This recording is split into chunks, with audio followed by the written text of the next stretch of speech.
Hello, my name is Ashley Madewell, and for my F&B 467 book report, I chose Peter Stringfellow's King of Clubs.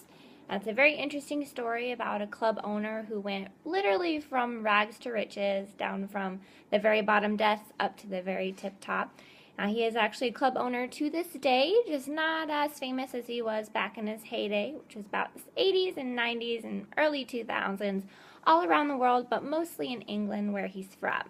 So he was born in Sheffield, England, 1947. He was born into a very, very poor family, and he did actually graduate from high school, which was a very odd thing for poor families to accomplish. So he was very proud of that fact that he did graduate from high school, and he did decide that he wanted to be on to bigger and better things, and he wanted to provide more for his family than his family ever got the chance to for him. So after high school, he didn't really know what he wanted to do, so he started off at very odd jobs, things like a car mechanic, a barbershop cleaner. He eventually found himself as a projectionist at a cinema, which he very loved much. So after that, he did decide to leave, and he became a steel worker, and then eventually he did join the Navy in 1957. After his stint in the Navy, he found himself as a salesman at a place called Dobson's. Now, Dobson's was a company that sold appliances and such door to door, so things like coffee pots, vacuums, carpet, blinds, different things like that. So he did find himself in quite a bit of trouble with him and some of his managers and supervisors, who were actually taking extra stock of these items out of the storeroom and selling them at higher prices and then pocketing that profit. He eventually did get caught doing that, and he actually spent 8 weeks in prison.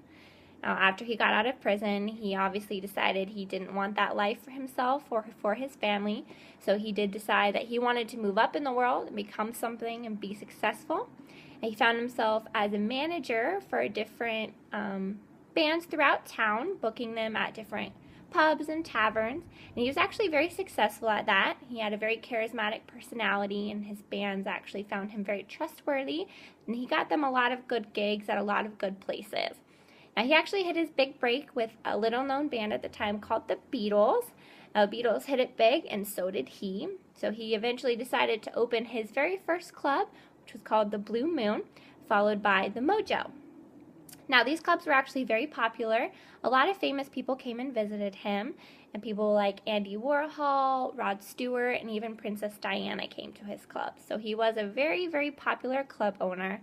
But, of course, with his personality, he always wanted something bigger and better. So he decided that he wanted to move over to London. Now, both of his clubs at the time were in Manchester, and he was still continuing to open new clubs. He opened Cinderella's Rockefeller, and then eventually the Millionaire, which were also in Manchester. Now, those clubs, just like Blue Moon and Mojo, which had closed previously, were very popular, but again, he wanted to move to London, so he decided to close Cinderella Rockefeller and then keep the Millionaire open just to fund the amount of money it was going to take to open the club in London. Now, he went through a lot of different issues with London.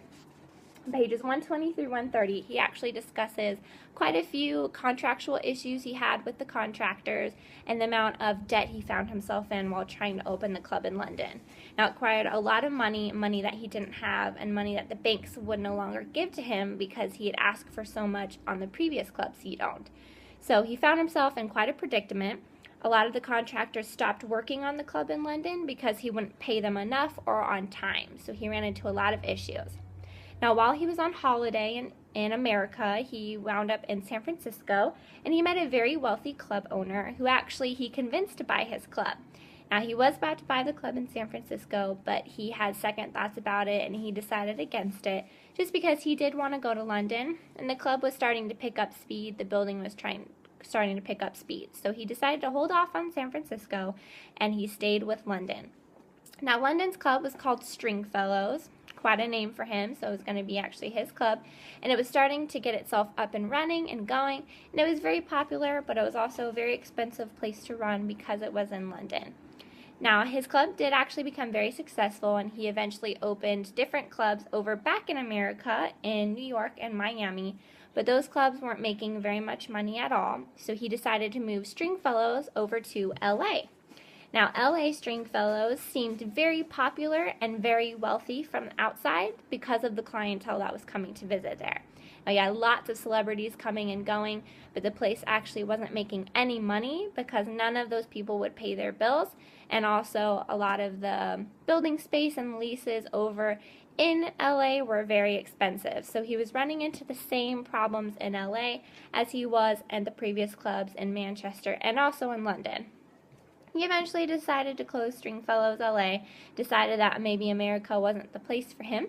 So he eventually moved back over to England, and he found himself in the gentleman's club industry. Now, he was actually opening up different types of clubs throughout London and Manchester, and he started off with the gentleman's club. So he did open a few of those, and those were actually very successful, and that is how he has ended up today. So he does still own just a few clubs, but not as many as he was. He's a lot older now, so he has said that he's decided to slow down on the building and the expanding and stick with the clubs that he has and try to build them up from there. Now, the funny thing about the gentlemen's clubs that he owns is one of them is actually in the old building that the Millionaire Club used to be in. So he found himself back in the same place he started, but he is a very successful man at this point, and he has decided that this is where he's going to be. Now, on the very last page of his book, he ends with a quote that is actually quite a quote. It's very memorable. He says, "I'm not musically talented. I don't know how to play an instrument. I can't sing. I'm not a sportsman or a statesman. The only thing I know I'm good at is being Peter Stringfellow." And that's what we're all good at, is being ourselves. He found his niche and he took it away, and he did make quite a bit of money, and he eventually found himself a quiet spot where he wanted to settle down with his business, and he's a very successful man. Now, this book was very interesting, quite a good read, and I enjoyed it very much, and I hope you enjoyed my summary of King of Clubs by Peter Stringfellow.